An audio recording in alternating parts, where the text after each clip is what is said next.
기독교 한국침례회가 교단 목회자 부부들을 위한 침례교 전국 목회자 부부 영적 성장 대회를 가졌습니다. 안희목 총회장은 대회사를 통해 목회의 어려움이 가중되는 요즘 그래도 다시 시작해야 한다는 격려의 메시지를 전했습니다. 인도네시아에서 교회와 성당에 자폭 테러가 일어난 지 하루 만에 경찰서를 겨냥한 자살폭탄 테러가 또다시 발생해 충격을 주고 있습니다. 인도네시아 교회들은 라마단 기간을 앞두고 재발할지 모를 또 다른 테러 방지를 위해 경찰 보호를 요청하는 등 대책 강구에 나섰습니다. 스토킹 범죄에 대한 법적 처벌이 강화됩니다. 법무부는 스토킹 범죄의 처벌 등에 관한 법률 제정안을 입법 예고하고 이를 통해 강력 범죄로 발전할 수 있는 스토킹을 조기에 근절하겠다는 방침입니다. 여러분 안녕하십니까? 요즘 우리 사회에 나타나고 있는 폭력이 도를 넘고 있습니다. 공개석상에서 정치인들을 폭행하거나 직원들에게 함부로 위력을 가하는 모습이 뉴스에 자주 보도되고 있는데요. 누구나 비판할 자유는 있습니다만 폭행할 자유는 없습니다. 그렇기 때문에 죄로 처벌하고 있는 것 아니겠습니까? 무릇 지킬 만한 것 중에서 더욱 네 마음을 지키라 하고 그 일을 생명의 근원이 여기에서 나오기 때문이라 하신 것처럼 마음을 잘 살피는 것, 생명을 살리는 가장 중요한 일이 될 겁니다. 교회 부흥이 그 어느 때보다 쉽지 않은 요즘 목회자 자신의 신앙생활과 심우교의 만족도가 5년 전에 비해 현저히 떨어졌다는 보고가 있습니다. 그만큼 목회자 자존감이 떨어졌다는 평가인데요. 기독교 한국침례회가 교단 목회자 부부들에게 새 영적 에너지를 공급하고 이들을 위로하는 시간을 마련했습니다. 조홍현 기자가 보도합니다. 한국기독교목회자협의회가 지난 2017년 말에 발표한 목회자 의식조사에서는 목회자의 단임 목회 만족도가 절반에도 못 미친다는 결과 발표가 나온 바 있습니다.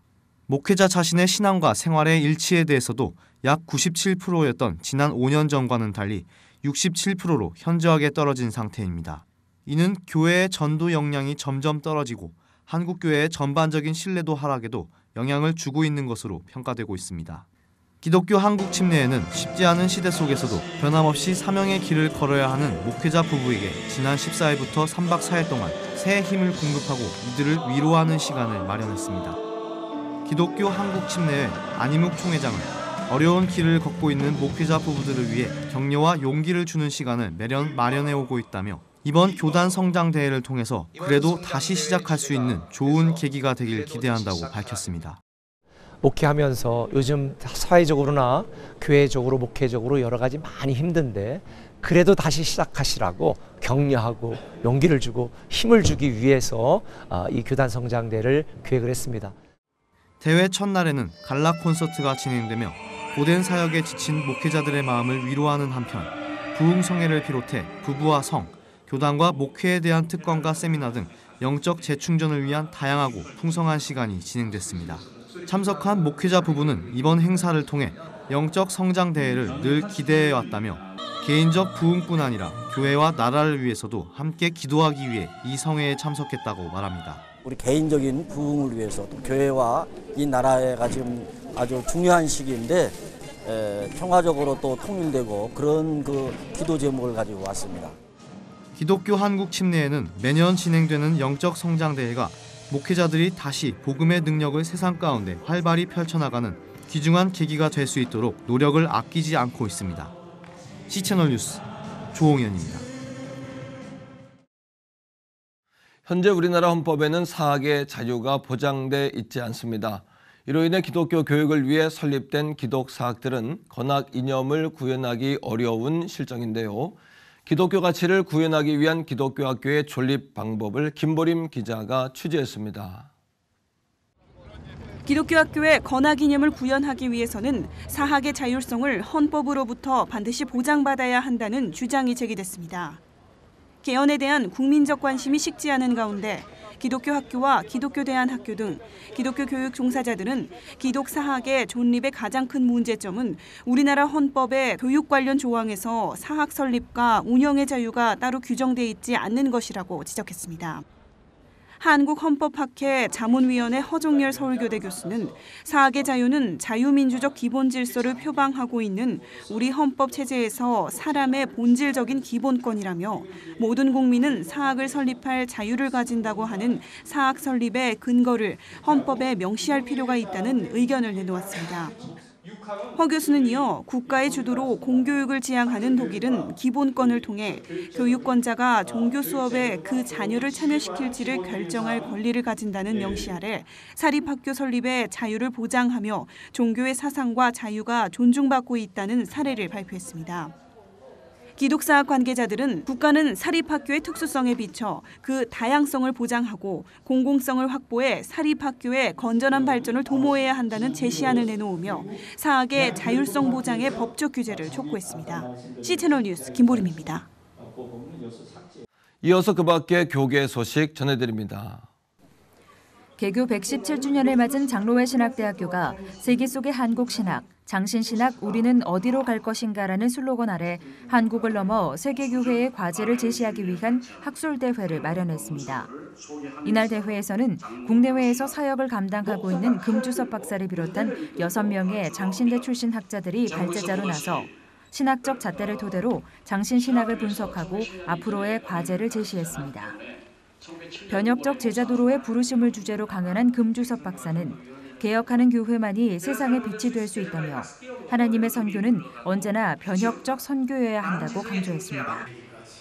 학술대회에 앞서 한경직 기념예배당에서 열린 개교 예배에서는 장신대 임성빈 총장이 인도를 맡았으며 서정훈 명예총장이 에베네셀을 주제로 설교했습니다. 또 스승의 날 기념 순서와 장기 근속 감사패 및 표창패 증정 등의 기념 행사가 마련됐습니다. 창립 60주년을 맞은 여의도 순복음교회가 지난 15일 복음의 종 타종식을 진행했습니다. 복음의 종은 여의도 순복음교회 60주년 행사단이 실업인 선교연합회에 의뢰해 설치한 것으로 복음 전파를 위해 재도약하려는 의지를 담고 있습니다. 타종식에 참여한 조용기 원로 목사와 이영훈 담임 목사는 오늘의 여의도 순복음교회를 있게 만든 것은 초기 천막교회에 임했던 성령의 임재 덕분이라며 다시금 그 역사를 재현해 나가자고 강조했습니다. 여의도 순복음교회는 이와 함께 교회 앞마당에 1958년 여의도 순복음교회의 효시가 된 대조동 천막교회를 그대로 재현해 지난 시간의 은혜와 추억을 상기했습니다.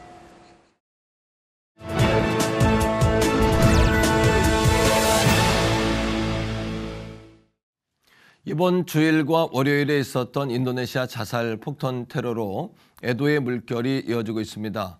이번 주부터 라마단이 시작된다고 합니다. 항상 라마단을 앞두고 테러가 급증하기도 했는데 자세한 소식 인도네시아 현지 연결해 알아봅니다. 이재선 선교사님 전화 연결돼 있는데요. 선교사님, 연 이틀에 걸쳐서 일어난 자폭 테러, 이번 테러는 9살 난 아이까지 포함된 가족이 벌인 일이라는 것이라서 더 끔찍한데요. 이제 상황 정리는 좀 됐습니까? 어떻습니까? 네, 그렇습니다. 말씀하신 것처럼 9살 난 아이까지 포함해서 일가족이 벌인 자살 폭탄 테러였습니다. 최근 여러 곳에서 대규모 집회와 테러와 폭발 사건이 있었는데요. 두 군데만 말씀드리면 13일 주일 오전에 테러가 발생한 곳은 수라바야시에 있는 두 군데 교회, 게떼떼에스와 게까이 교회였습니다. 그리고 산타마리와 정당으로 사망자 최소 16명, 부상자 30여 명으로 추정하고 있습니다. 네. 14일 월요일에는 수라바야 시내 지역경찰 본부에 4명이 탄 오토바이 2대가 자살폭탄 테러를 자행해 탑승자 4명이 숨지고 경찰관 4명과 시민 6명이 부상을 당했습니다. 경찰은 이들 4명은 모두 일가족으로 부모와 두 아들이라고 밝혔습니다. 테러의 배후는 IS 추종 일가족으로 IS 연계 테러 조직 자마 안샤룻 다울라의 수라바야 지역 담당자로 확인되었습니다. 참 심각한데요. 아시아권 중에서 유독 테러가 많이 발생하는 국가가 인도네시아인데 이슬람 인구가 가장 많은 국가라는 것도 이유가 될까요? 어떻습니까? 예, 2억 6천만 인구의 90%가 이슬람을 믿는 세계 최대 무슬림 국가 인도네시아에선 자마 안사르 다울라와 같은 테러 조직의 심각한 문제가 되고 있습니다. 네.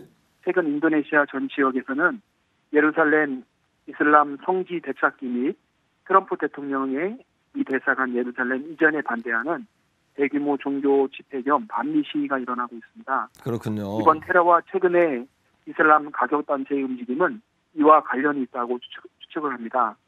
인리 주재 한국 대사관에서도 이와 관련하여서 신변 안전에 각별히 주의를 요청하였습니다. 앞서 말씀드린 대로 이번 주부터 라마단 기간이 시작되는데 사실 라마단 기간을 앞두고 자행되는 테러가 많았던 것도 사실입니다. 주일에 교회를 대상으로 테러도 일어났고 인도네시아 교회들은 어떤 목소리를 내고 있는지도 궁금한데요. 어떻습니까, 선교사님? 예, 그렇습니다. 라마단 앞두고 수도권 지역에서는 지금 1급 경계령이 내려지고 있습니다. 이번 주 5월 17일인 내일부터 6월 16일까지 무슬림들은 한 달간 금식을 합니다. 이번 테러와 관련하여서 현지 교회들은 기독교회를 대상으로 한 테러에 대하여 정부와 경찰에 대한 보호 요청 강화와 종교위원회를 통해서 공건파 이슬람들이 인도네시아 국가 이념인 판차실라, 즉 다양성 속의 통일을 강조하도록 하고 있습니다. 그리고 현지 교회들은 현 상황에 대해서 피해자들을 함께 애도하는 한편 그럼에도 불구하고 2000년 교회 역사 속에서 교회 건물은 무너지고 목사도 죽고 성도도 죽을 수 있지만 기독교는 어떠한 핍박 속에서도 사라지지 않았다며 힘을 내는 분위기입니다. 네. 모든 교회들이 함께 기도할 것을 요청하고 있습니다. 인도네시아 교회들을 위해서 특별히 수라바야에 있는 교회들을 위해서 그리고 모든 인도네시아 안에 있는 교회들을 위해서 경고하며 이보다 더한 테러로 인한 트라우마가 경험되지 않도록 기도해 주시기 바랍니다. 네, 선교사님 곳곳에서 교회를 겨냥해 일어나고 있는 테러에 대해서 더욱 경각심을 가져야겠고요. 슬픔을 당한 많은 모든 분들을 위해 저희도 기도하겠습니다. 선교사님 오늘 말씀 감사합니다. 네, 감사합니다.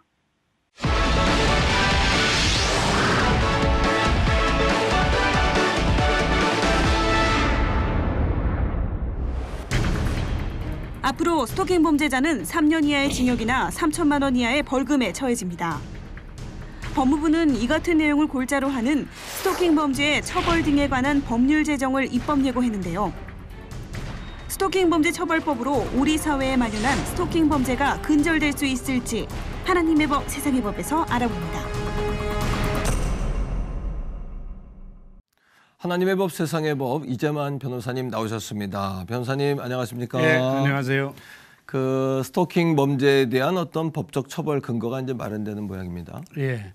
그 지난 10일 그 법무부에서는 네. 그 스토킹 그 범죄의 처벌 등에 관한 법률을 입법 예고했습니다. 네. 이제 법률안을 이제 만들겠다는 것이죠.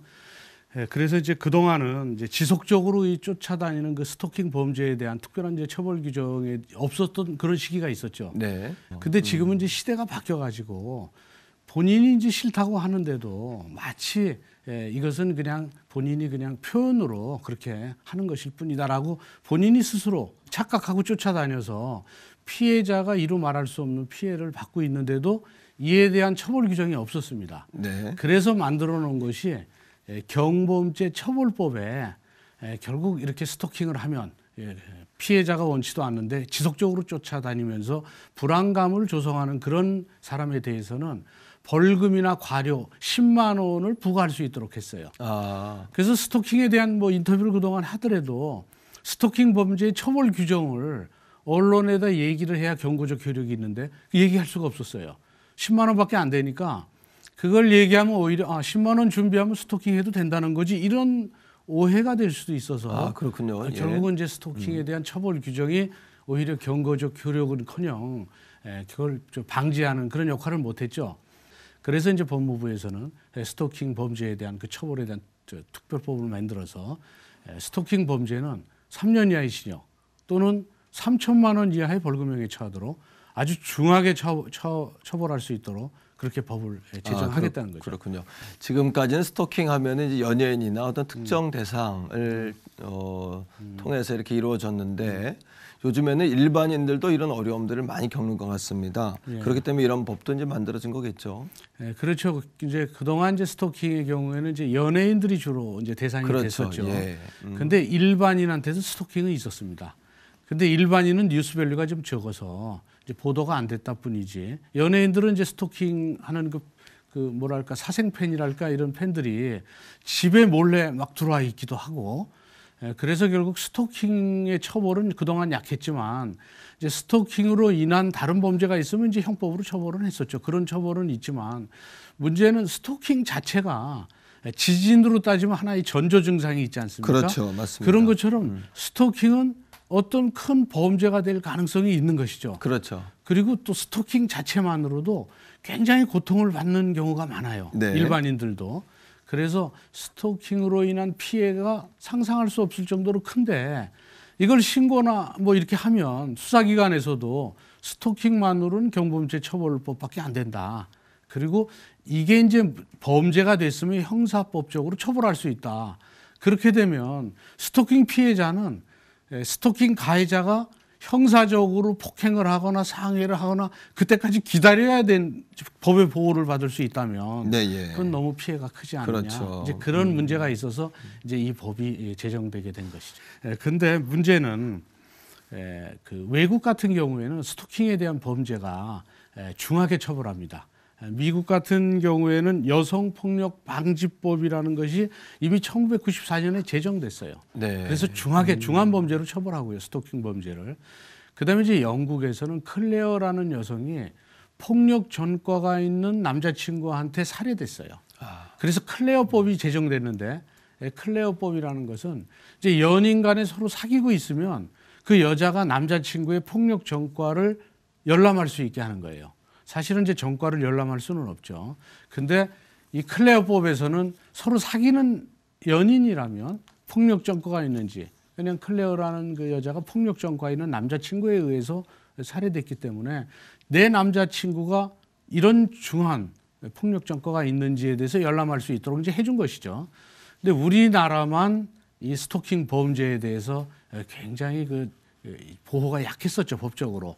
그런데 이제 이번에 스토킹 방지에 대한 그 처벌법을 만들어서 결국 외국의 추세를 지금 따라가고 있는 것이죠. 그렇군요.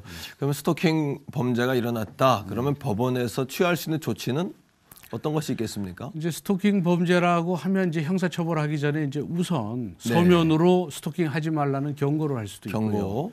그다음에 100m 이내 접근 금지 명령을 내릴 수도 있고요. 예. 또 하나는 통신을 이용한 사이버 스토킹으로도 피해를 많이 보니까 이제 우리나라 특히 인프라가 잘 되어 있기 때문에 그렇죠. 예. 사실 모두 핸드폰을 갖고 있어서 핸드폰으로 문자나 카톡이나 뭐 여러 가지 뭐 사진을 보낼 수도 있고 네, 그래서 어디 갔는데 자기 사진 찍혀서 뭐 오고 그러면 네. 굉장히 불안할 수도 있으니까 이런 통신을 이용한 접근 금지 결정도 해줍니다.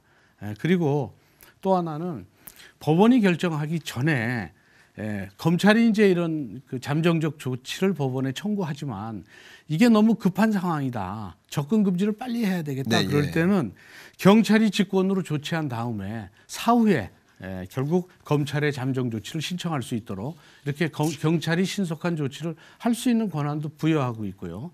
또 수사기관의 입장에서는 신고를 받으면 즉시 현장에 가서 피해자를 보호하고 또 피해자가 원한다고 한다면 그 보호할 수 있는 그런 장소로 그 일종의 대피소 같은 데죠. 네. 그런 데로 또 보호시설로 안내하도록 이런 규정들이 지금 법안에 들어가 있습니다. 그렇군요.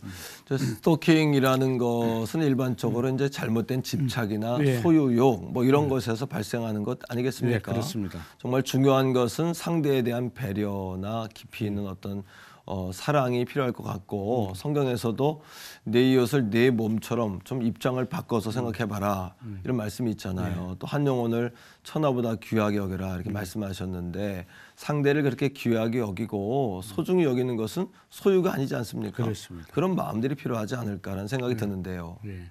결국 이제 스토킹의 이제 가장 근본 원인은 네. 자기 입장에서 자기 생각만 그렇죠. 하는 어떤 집착에서 이제 맞습니다. 일어난 것이죠. 예. 그리고 이제 스토킹 범죄를 중시하는 이유는 단순히 스토킹만이 어떤 크게 피해를 입히는 경우도 있지만 스토킹은 이제 물리적인 문제는 아닌데 물리적인 네. 어떤 가해는 아닌데 스토킹에 연관돼서 중범죄들이 일어나서 지금 결국 그렇죠. 문제가 된 맞습니다. 것이죠. 예. 뭐 중상해가 있을 수도 있고 주거 침입도 있을 수 있고 심지어는 스토킹 하다가 결국 살인 사건에 이르기도 하고 네. 이래서 스토킹으로 인해서 발단이 돼서 일어난 중범죄 때문에 스토킹 범죄 사전에 예방하겠다는 것이죠. 스토킹 범죄부터 처벌하겠다는 것이죠. 그래서 결국은 집착이 아니고 진실한 사랑이라면 상대방이 그걸 알 수는 있죠. 이 사람이 나는 저 사람이 싫긴 그렇죠. 하지만 맞습니다. 나를 정말로 사랑하는구나라고 생각한다면 뭐 스토킹으로 신고하고 이러지는 않고 여러 가지 방면으로 설득을 하겠죠. 근데 이런 집착이 있는 그 스토킹 범죄의 경우에는 이거를 끊어놓지 않고 경고하거나 하지 않으면 중범죄로 이어질 가능성이 있기 때문에 이제 우려스럽고 걱정스러운 것이죠. 그래서 사실은 사랑이라는 것은 그런 집착이 아니다. 이런 얘기는 결국 고린도전서 13장 5절에도 사랑은 무례하지 않고 네. 사랑은 사욕을 품지도 않고 사랑은 성을 내지도 않고 악한 것을 생각하지도 않는다. 이런 성경 말씀처럼 진실로 사랑한다면 상대방이 싫어하는 스토킹을 할 리도 없겠죠. 그래서 크리스찬들이라면 스토킹 가해자에 대해서 여러 가지 경고도 하고 또 설득도 하고 또 교화도 하고 그리고 피해자에 대해서는 보호해 줄 수 있는 그런 행동을 하는 것이 결국 그래서 가해자도 보호하고 가해자가 전과자가 되는 것도 사전에 막기 위해서는 보호를 하고 피해자도 보호하는 것이 그것이 결국 크리스찬들의 의무라고 생각합니다. 그렇군요. 그 스토킹이 정말 무서운 것은 영혼에 대한 가해다. 뭐 이런 관점이 아니겠나 하는 생각이 들고요. 정말 스스로를 좀 더 절제하고 또 상대방도 배려하고 정말 자신도 정말 진정으로 사랑할 수 있는 시대가 와야 되겠다 이런 생각을 해보게 됩니다.